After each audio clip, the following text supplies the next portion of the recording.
take a moment to think about the concept of I am. In this moment, as you define yourself in this state of being, the statement of I am, this self-definition with I am, represents the awareness within this body, the awareness that speaks through me or through you. The awareness is who you are. Here we are not talking about a person or an avatar with memories or someone who physically fills the table with their hands. We are talking about the awareness that manifests itself in this moment. If you observe in this state, you have no problem. You do not desire anything. You don't want to create anything.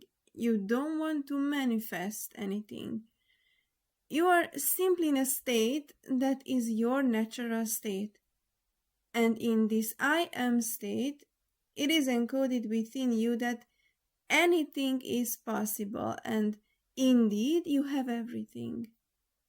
I don't name who or what I am because that is not truly me. It is something I can observe from the outside. However, what I observe externally is also me, but we will talk about that later. Now, after such a lengthy introduction, let's continue with who I am and who are you. Well, I am. And you, in the same consciousness, are I am. However, these two consciousnesses are the same, but they do not know of each other's existence. For example, I cannot experience your I am. I can only experience or perceive you externally, which may not necessarily be your reality. In fact, it may have nothing to do with it, because my reality is just a reflection of my own consciousness, my own state of being. This is why eyewitnesses remember events differently. And I'm not just referring to the experience, but specifically to the perception, which can occur differently in different spaces at different times. So this is something to think about, and I believe there are many examples of this if you look it up online. Everything is here and now. So if I decide now that I was and I am this, I completely change my past also. Depending on how I define myself, my brain will bring up memories accordingly. Not only will my past be rewritten, but it will also filter out irrelevant events. And if I stick to the statement, I may even forget the events that confirmed or denied who I am. In the end, if you ask me who I am, well, you are. And if you ask me who you are now in my consciousness, then you are me. This means that we are reflections of each other, and this should be understood in the sense that people, no matter how strange it may sound, do not have fixed traits, because that would imply that manifestation doesn't work, conscious manifestation, as I cannot create someone saying that I want to hear, in most cases, what I don't want to hear. I focused on so much that I created it. If you change your perspective about a person and first try it with someone you have no attachment to, the person's behavior should reflect your belief system. According to the law, this must happen. However, this change of perspective must be sincere. It has to be as sincere as when you're with the love of your life and you've decided that all men cheat,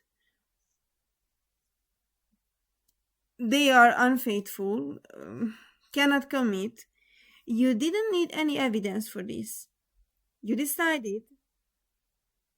And of course, this then reflected in your reality, and you were upset.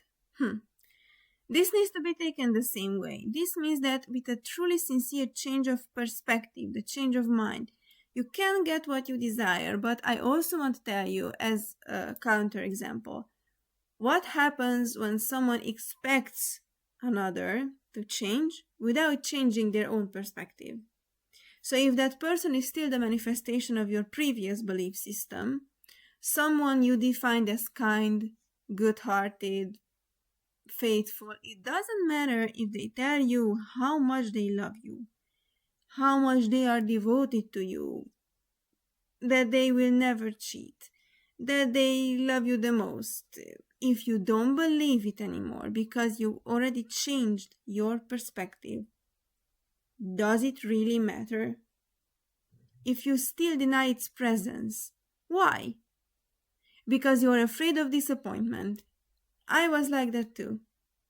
I was afraid that if I created a world in my head and imagined things happening a certain way, I would eventually wake up to a harsh reality. Well, this is a very wrong direction.